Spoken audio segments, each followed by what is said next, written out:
would have been cool, but oh no, nothing like that happened. But I love the fact that I got a podium that says President of the United States on the front of it. I'm going to keep this one for a while. But a bit of background. In 2010, our esteemed guest delivered the commencement address at a certain university up north. But we all made mistakes. And as Tosh Point might say, this is a moment of redemption.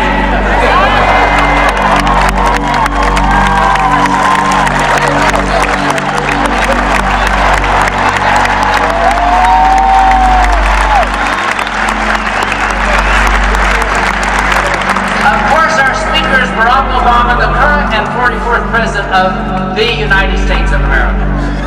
He is the third sitting president in university history to address our graduates at commencement, a tremendous honor for us today. At its core, President Obama's story is one intimately familiar to us at Ohio State. Heartland values, hard work, education, and service to others. In 2008, he was elected to the White House and sworn in as the first African-American president of the United States.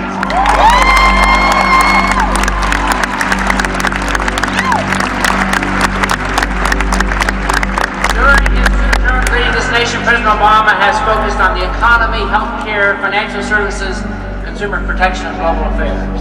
The President has also been a strong partner of higher education. I know that personally.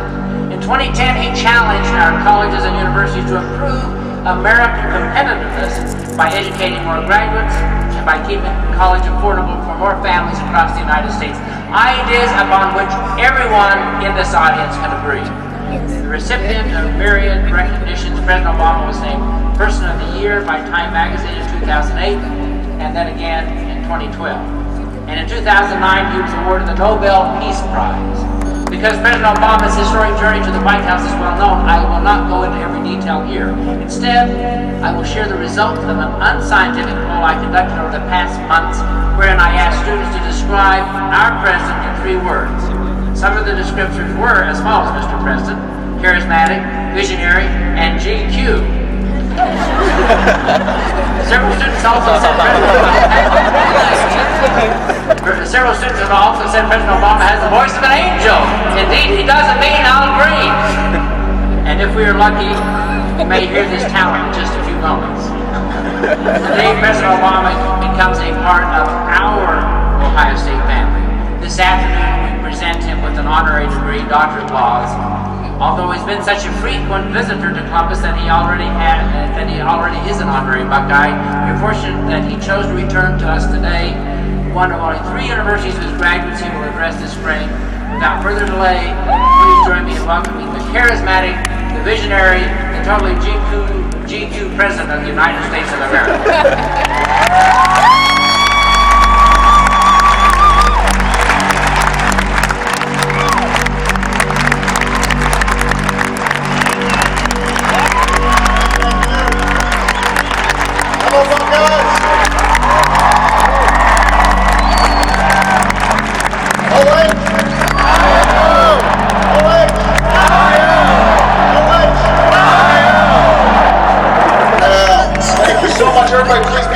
Thank you, Dr. E, for the wonderful introduction. I suspect the good president may have edited out some other words that we're used to describing. I appreciate that. But I'm going to let Michelle know of the good comments. To the Board of Trustees, Congresswoman Beatty, Mayor Coleman, and all of you who make up the Ohio State University, for allowing me to join you. It is an incredible honor. And most of all, congratulations, class of 2013.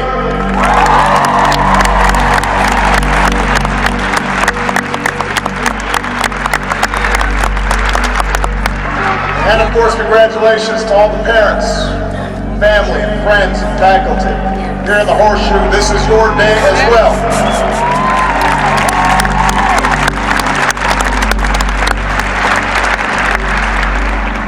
I've been told to ask everybody, though, please be careful with the turf. Coach Meyer has big plans for this fall.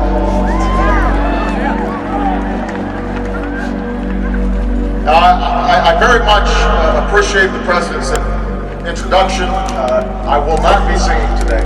Why?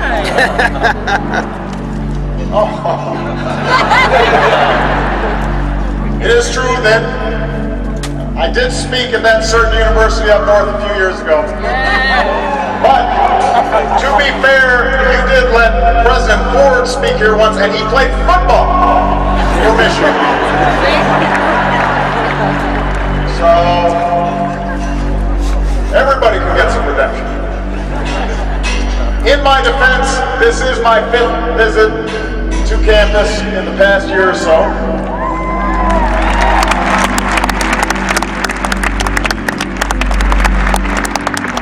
One time, I stopped at Sloppy's to grab some lunch. Many of you, Sloopy's, it's Sunday and I'm coming off a foreign trip. Anyway, so I'm at Sloopy's and many of you were still eating breakfast at 11:30 on a Tuesday. So to the class of 2013, I will offer my first piece of advice. Enjoy it while you can. Soon you will not get to wake up and have breakfast at 11:30 on Tuesday. And once you have children, it gets even earlier. But, class of 2013, your path to this moment has wound you through years of breathtaking change. You were born as freedom forced its way through a wall in Berlin, tore down an iron curtain across Europe. You were educated in an era of instant information that put the world's accumulated knowledge at your fingertips. And you came of age as terror touched our shores, and a historic recession spread across the nation, and a new generation signed up to go to war. So you've been tested, and you've been tempered by events that your parents and I never imagined we'd see when we sat where you sit. And yet, despite all this, or perhaps because of it, yours has become a generation possessed with that most American of ideas. That people who love their country can change it for the better. For all the turmoil, for all the times you've been let down or frustrated at the hands that you've been dealt, what I have seen, what we have witnessed from your generation, is that perennial, quintessentially American value of optimism, altruism, empathy, tolerance, a sense of community, a sense of service. All of which makes me optimistic for our future.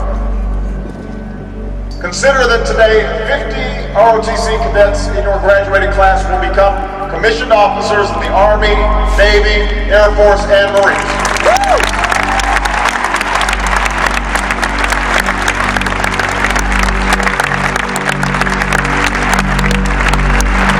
130 of your fellow graduates have already served, some in combat, some on multiple deployments.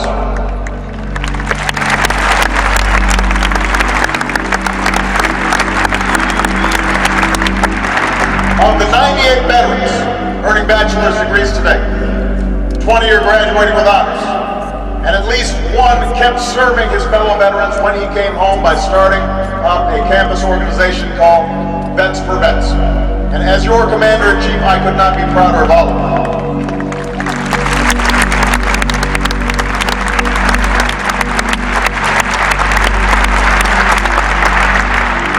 Consider that graduates of this university serve their country through the Peace Corps and educate our children through established programs like Teach for America, startups like Blue Engine, often earning little pay for making the biggest impact.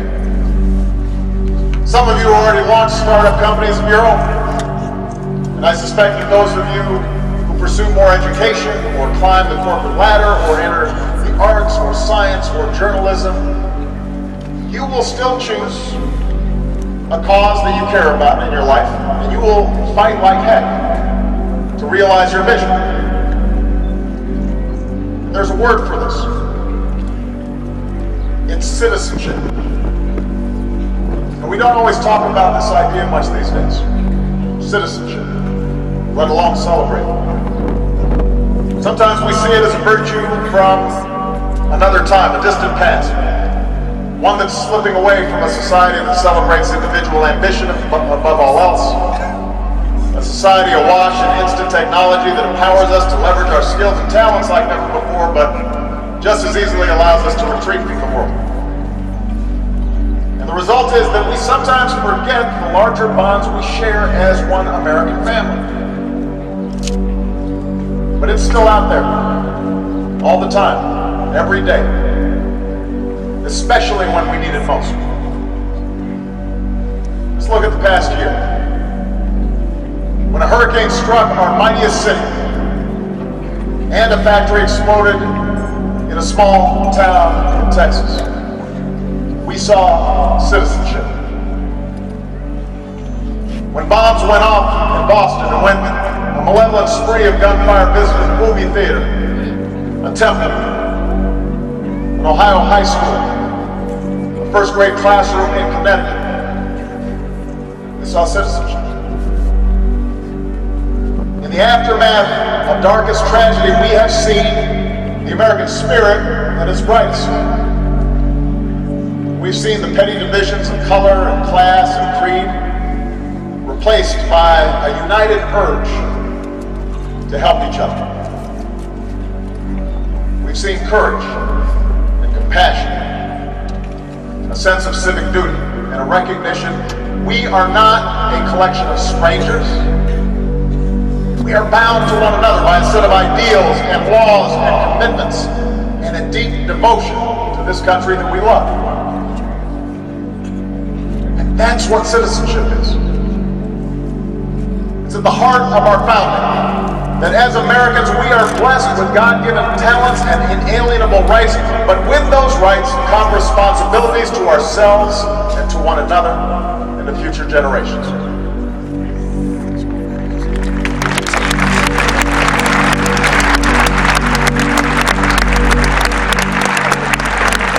Now, if we're being honest with ourselves, as you've studied and worked and served to become good citizens, the fact is that all too often the institutions that give structure to our society have at times betrayed your trust.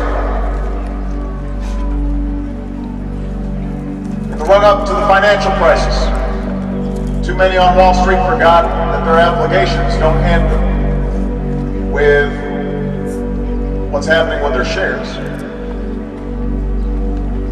In entertainment and in the media, ratings and shock value often trump news and storytelling.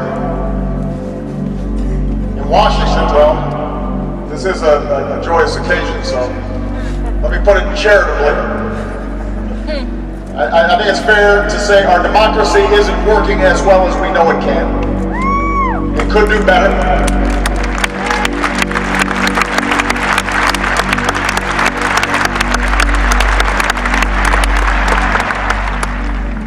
And so those of us fortunate enough to serve in these institutions owe it to you to do better every single day.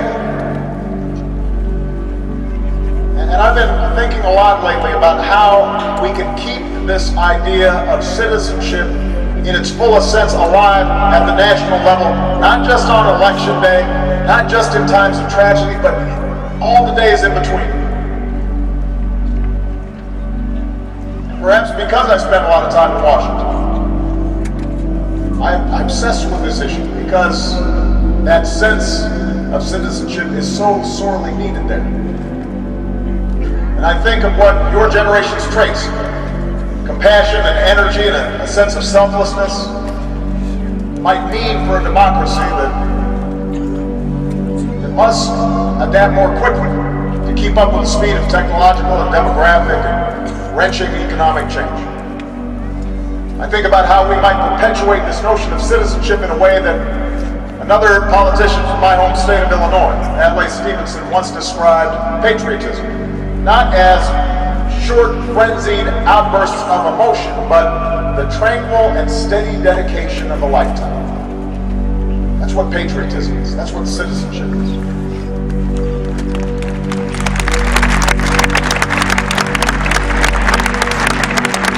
Now, I don't pretend to have all the answers. I'm not going to offer some grand theory on a beautiful day like this. You guys all have celebrating to do. I'm not going to get partisan either, because that's not what citizenship is about. In fact, I'm asking the same thing of you that President Bush did when he spoke at this commencement in 2002.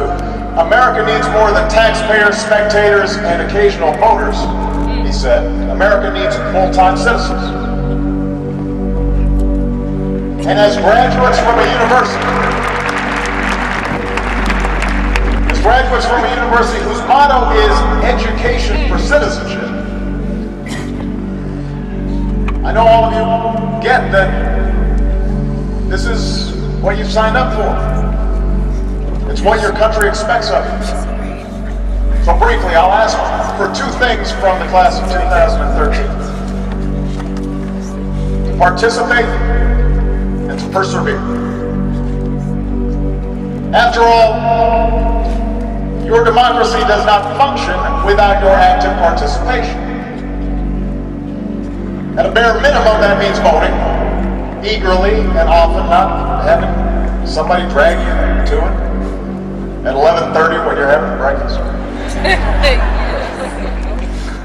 It means knowing who's been elected to make decisions on your behalf and what they believe in and whether or not they delivered on what they said they would. And if they don't represent you the way you want or conduct themselves the way you expect, if they put special interests above your own, you've got to let them know that's not okay. And if they let you down often enough, there's a built-in day in November where you can really let them know it's not okay.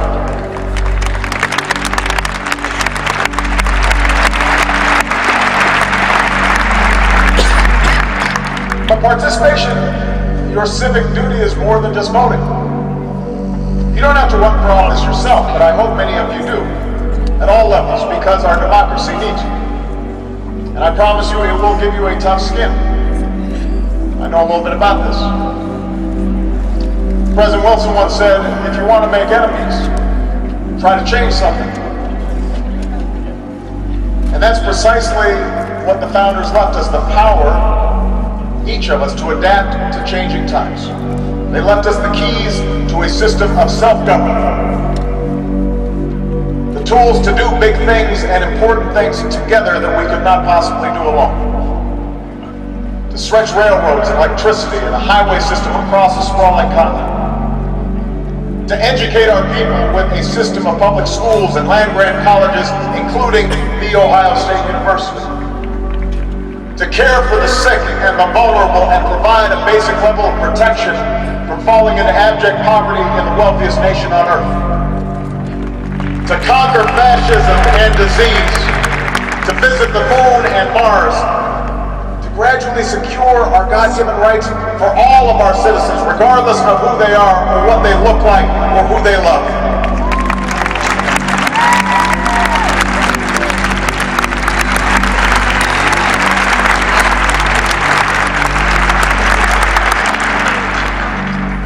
We, the people, chose to do these things together. Because we know this country cannot accomplish great things if we pursue nothing greater than our own individual ambition. Unfortunately, you've grown up hearing voices that incessantly warn of government as nothing more than some separate, sinister entity that's at the root of all our problems. Some of these same voices also do their best to gum up the works. They'll warn that tyranny is always lurking just around the corner. You should reject these voices. Because what they suggest is that our brave and creative and unique experiment in self-rule is somehow just a sham with which we can't be trusted. We have never been a people who place all of our faith in government to solve our problems. We shouldn't want to. But we don't think the government is the source of all our problems either. Because we understand that this democracy is ours. And as citizens, we understand that it's not about what America can do for us. It's about what can be done by us together through the hard and frustrating but absolutely necessary work of self-government. And class of 2013, you have to be involved in that process.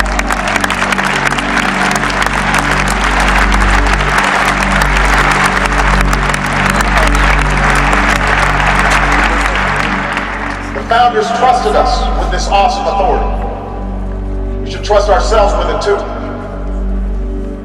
Because when we don't, when we turn away and get discouraged and cynical and abdicate that authority, we grant our silent consent to someone who will gladly claim it. That's how we end up with lobbyists who set the agenda and policies detached from what middle-class families face every day. The well-connected who publicly demand that Washington stay out of their business and then whisper in government's ear for special treatment that you don't get. That's how a small minority of lawmakers get covered to defeat something the vast majority of their constituents want. That's how our political system gets consumed by small things when we are a people called to do great things, like rebuild the middle class and reverse the rise of inequality and repair the deteriorating climate that threatens everything we plan to leave for our kids and our grandkids. Class of 2013, only you can ultimately break that cycle. Only you can make sure the democracy you inherit is as good as we know it can be. But it requires your dedicated and informed and engaged citizenship. And that citizenship is a harder, higher road to take, but it leads to a better place. It's how we built this country, together. It's the question that President Kennedy posed to the nation in his inauguration. It's the dream that Dr. King invoked. It does not promise easy success or immediate progress, but it has led to success. And it has led to progress. And it has to continue with you. Which brings me to the second thing I ask of all of you. I ask that you persevere. Whether you start a business or run for office or devote yourself to alleviating poverty or hunger, please remember that nothing worth doing happens overnight. A British inventor named Dyson went through more than 5,000 prototypes before getting that first really fancy vacuum cleaner just right. We remember Michael Jordan's 6 championships. We don't remember his nearly 15,000 missed shots. As for me, I lost my first race for Congress, and look at me now. I'm an honorary graduate of The Ohio State University.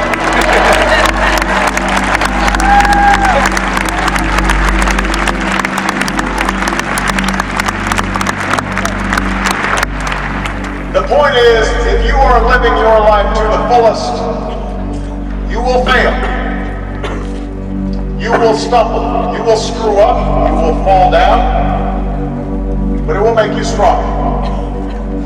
And you'll get it right the next time. Or the time after that, or the time after that. And that is not only true for your personal pursuits, but it's also true for the broader causes that you believe in as well. So you can't give up your passion if things don't work right away. You can't lose heart or grow cynical if there are twists and turns on your journey.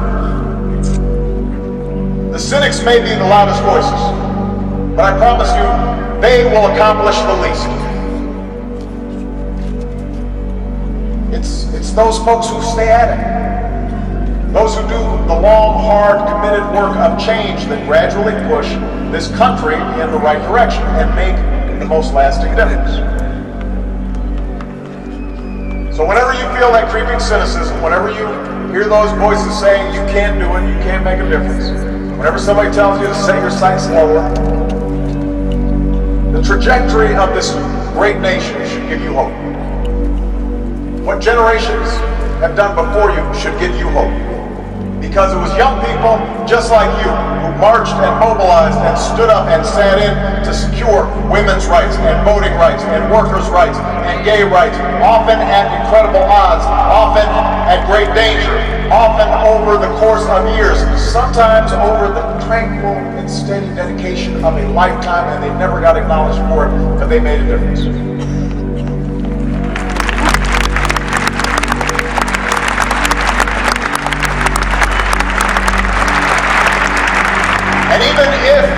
their rights were already secured.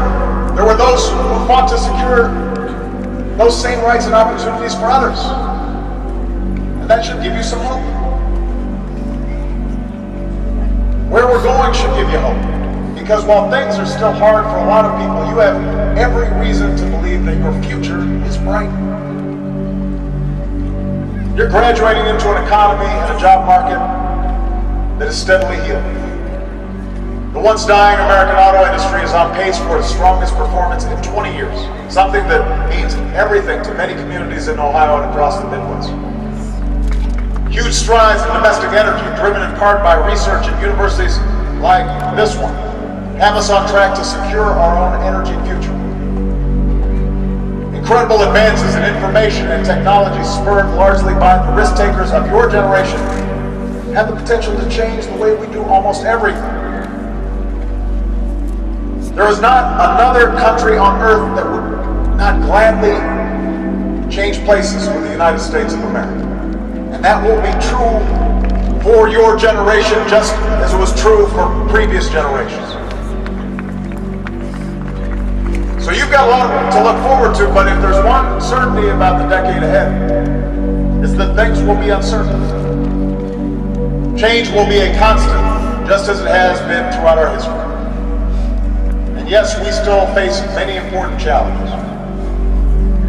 Some will require technological breakthroughs or new policy insights, but more than anything, what we will need is political will to harness the ingenuity of your generation and encourage and inspire the hard work of dedicated citizens, to repair the middle class, to give more families a fair share, to reject a country in which only a lucky few prosper because that's antithetical to our ideals and our democracy.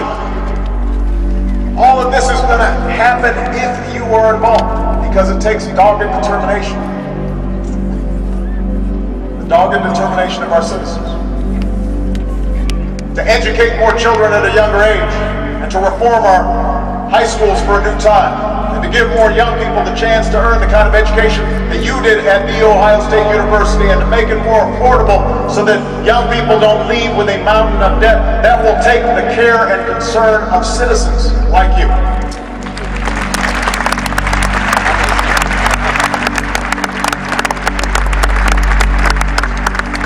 To build better roads and airports and faster internet, to advance the kinds of basic research and technology that's always kept America ahead of everybody else. And that will take the grit and fortitude of citizens to confront the threat of climate change before it's too late. That requires the idealism, the initiative of citizens. To protect more of our kids from the horrors of gun violence. That requires the unwavering passion, the untiring resolve of citizens. It will require you.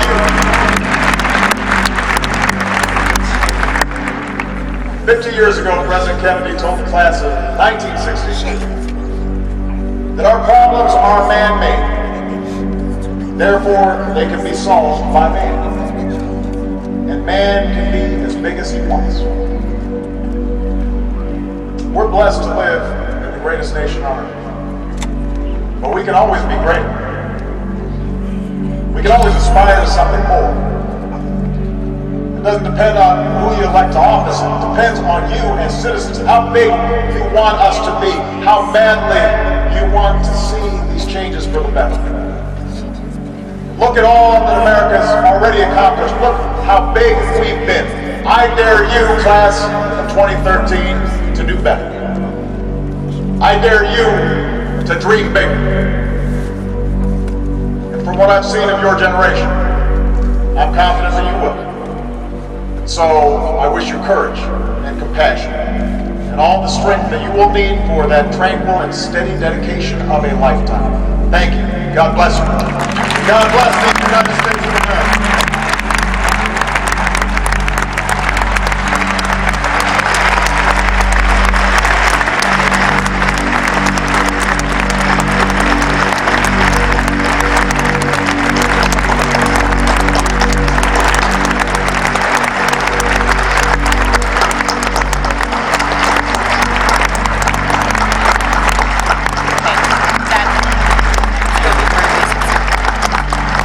Thank you. Your message goes to the heart. Let me just assure you.